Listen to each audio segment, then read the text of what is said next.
Dubai से आपको खबर देते चलिए, T20 वर्ल्ड कप में पाकिस्तान की शानदार फतेह पर दुबई स्टेडियम में मौजूद कौमी क्रिकेट टीम के कप्तान बाबर आजम के वालिद फर्थ जज्बात से रो पड़े। तफसीलात के मुताबिक मैच के बाद सोशल मीडिया पर वायरल होने वाली वीडियो में बाबर आजम के वालिद को देखा जा सकता है, जिसमें पाकिस्तान की फतह के बाद खुद पर काबू न रख सके और जज्बात की रूह में बहते नजर आए। वीडियो में कौमी कप्तान के वालिद को आबदीदा देखा जा सकता है, जबकि वहां मौजूद शायकीन उन्हें मुबारकबाद दे रहे हैं, जिनमें चाचा क्रिकेट भी शामिल हैं।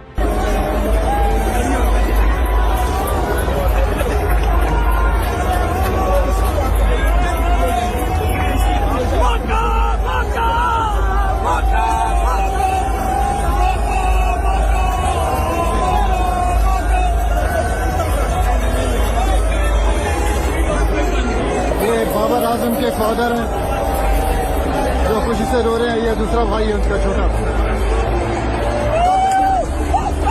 मज़ीद खबरों और तफसीलात के लिए विजिट करें हमारी वेबसाइट www.awamiNewsHD.com।